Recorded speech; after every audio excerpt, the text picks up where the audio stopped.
দর্শক, সারা দেশে চলছে নির্বাচনের মনোনয়নপত্র বাছাইয়ের প্রক্রিয়া। সেই বাছাইয়ে অনেকের মনোনয়নপত্র বৈধ হচ্ছে, অনেকের মনোনয়নপত্র অবৈধ ঘোষণা করা হচ্ছে, কারো কারো স্থগিত রাখা হচ্ছে।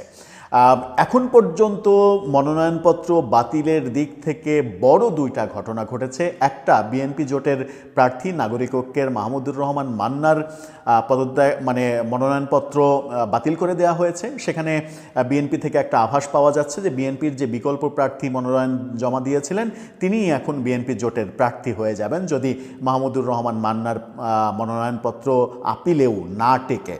এবার বড় খবর এসেছে, গতকালকে এই খবরটা এসেছে, সেটা হচ্ছে যে এখন পর্যন্ত সবথেকে তারকা প্রার্থীদের ক্ষেত্রে জামাতের সহকারী সেক্রেটারি জেনারেলের মনোনয়নপত্র অবৈধ ঘোষণা করা হয়েছে।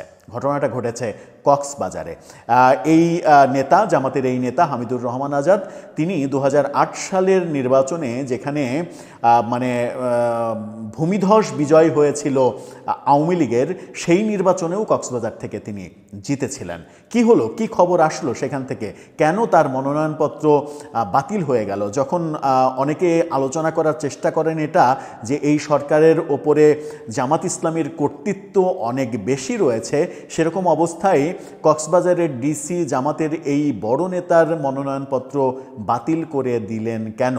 কি গড়মিল পাওয়া গেল, কি সমস্যা পাওয়া গেল? চলুন একটু জেনে দেখি এই ভিডিওতে। থাকবেন পলিটিক্স টিভির নিয়মিত। ছিলাম জামাতের সহকারী সেক্রেটারি জেনারেলের মনোনয়নপত্র বাতিল করে দেয়া হয়েছে। এটা এখন পর্যন্ত ঘটা সব থেকে বড় ঘটনা মনোনয়ন বাতিলের ক্ষেত্রে। গণমাধ্যম বিডি নিউজ 24-এর শিরোনামটা দেখলেই বুঝতে পারবেন। সেখানে বলা হচ্ছে জামাতের সহকারী সেক্রেটারি জেনারেল আজাদের মনোনয়ন বাতিল। কক্সবাজার রিটার্নিং কর্মকর্তা যেটা জানিয়েছেন সেটা হচ্ছে যে ঘটনাটা মূলত মামলা সংক্রান্ত ঘটনা। চলুন একটু জেনে দেখি যে কোন মামলা, কিভাবে মামলা। হামিদুর রহমান আজাদের মনোনয়নপত্র যাচাই বাছাই বাতিল করা হয়েছে।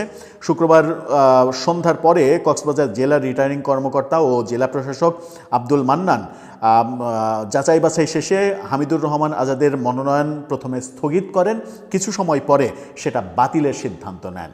স্থগিত থাকলেও সেটা একটু সম্ভাবনা ছিল, কিন্তু একেবারে বাতিল করে দিয়েছেন। রিটার্নিং কর্মকর্তা বলেছেন মামলা সংক্রান্ত জটিলতার কারণেই এটা বাতিল করা হয়েছে। কি জটিলতা? এর বেশি স্পষ্ট করতে চাননি। বলেছেন যে সার্টিফিকেটে, বাতিলের যে সার্টিফিকেট, সেই সার্টিফিকেটে পুরোটা উল্লেখ করা থাকবে, কিন্তু বিডি নিউজ ভেতরের তথ্যটা বের করে এনেছে। প্রার্থী আজাদের পক্ষে থাকা সুপ্রিম কোর্টের আইনজীবী মোহাম্মদ আরিফ বলেন, যে মামলার কথা বলা হচ্ছে সেটি স্বৈরশাসক আমলের মামলা। স্বৈরশাসক বলতে শেখ হাসিনার আমলের মামলা বলা হচ্ছে। মামলার রায় অনুসারে 3 মাসের কারাভোগও করেছেন তিনি, অর্থাৎ হামিদুর রহমান আজাদ তিনি 3 মাস জেল খেটেছেন। সম্ভবত সেই কারণেই তার মনোনয়নপত্র বাতিল হচ্ছে। এমনকি উচ্চ আদালতে এই মামলার আপিলও চলছে।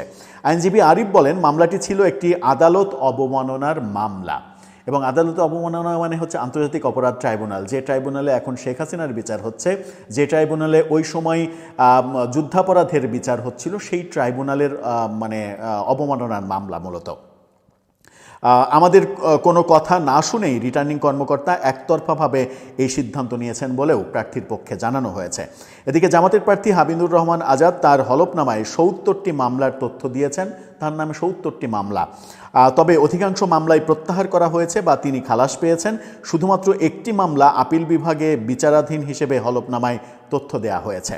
যুদ্ধাপরাধীদের বিচার ও বিচারাধীন বিষয়ে অবমাননাকর বক্তব্য এবং দেশে গৃহযুদ্ধের হুমকি দিয়েছিলেন তিনি, দেওয়ায় আদালত অবমাননার অভিযোগে 2013 সালে তার বিরুদ্ধে মামলা করা হয়েছিল।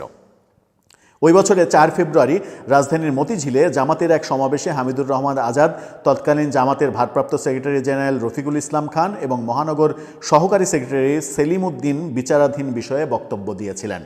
কি বক্তব্য? সমাবেশে হামিদুর রহমান আজাদ বলেছিলেন, স্কাইপে সংলাপের গোপন তথ্য প্রকাশিত হওয়ার পর এই ট্রাইব্যুনাল আর এক মুহূর্ত চলতে পারে না, অর্থাৎ আন্তর্জাতিক অপরাধ ট্রাইব্যুনাল, যেখানে যুদ্ধাপরাধীদের বিচার হচ্ছিল এবং জামাত নেতাদের বিচার হচ্ছিল। এর মধ্যে হামিদুরকে 3 মাসের কারাদণ্ড এবং 3000 টাকা জরিমানা, অনাদায়ে আরও 2 সপ্তাহের কারাদণ্ড দিয়েছিল ট্রাইব্যুনাল। 5 বছর পর 2018 সালের 25 জুলাই এই দণ্ডাদেশে কক্সবাজারের এই সাবেক সংসদ সদস্য আদালতে আত্মসমর্পণ করে জামিন চাইলে বিচারপতি শাহিনুর ইসলামের নেতৃত্বাধীন 3 সদস্যের ট্রাইব্যুনাল তাকে কারাগারে পাঠিয়ে দেন। 2018 সালে তিনি জেল খেটেছেন। এদিকে রিটার্নিং কর্মকর্তার কার্যালয় সূত্র জানা গেছে এই আসনে বৈধ প্রার্থীরা বিএনপির প্রার্থী, ইসলামী আন্দোলনের প্রার্থী, বিএনপির প্রার্থী মাহফুজুল্লাহ ফরিদ, ইসলামী আন্দোলনের জিয়াউল হক, খেলাফত মজলিসের ওবায়দুল কাদের নদভী, গণ অধিকার পরিষদের SM রুকনুজ্জামান খান, জাতীয় পার্টির মাহমুদুল করিম, তাদের মনোনয়ন বৈধ করা হয়েছে। জামাতের হামিদুর রহমান আজাদ, তার মনোনয়ন অবৈধ ঘোষণা করা হয়েছে। এখন যে কথা প্রথমে বলছিলাম যে অনেকেই আলোচনা করেন যে এই সরকারের উপরে জামাতের প্রভাব প্রচণ্ড রয়েছে, জামাত এবং এনসিপির প্রভাব সব থেকে বেশি এই সরকারের আমলে। যখন এই আলোচনাটা হয় ঠিক সেই মুহূর্তে একজন ডিসি জামাতের সহকারী সেক্রেটারি জেনারেলের মনোনয়ন অবৈধ ঘোষণা করে দিলেন। ব্যাপারটা কিন্তু চাঞ্চল্যকর ব্যাপার, এবং এরপরে আপিলে গিয়ে কি হয় সেটাই এখন দেখার বিষয়।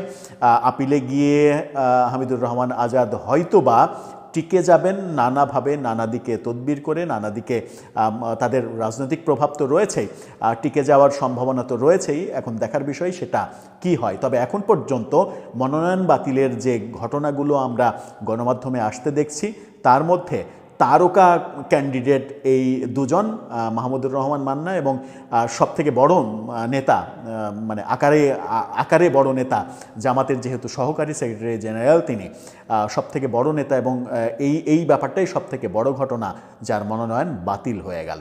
দর্শক, আপনার কি ভাবনা? তিনি কি মনোনয়ন ফিরে পাবেন আপিলে, নাকি তার আর এইবার নির্বাচন করা হচ্ছে না?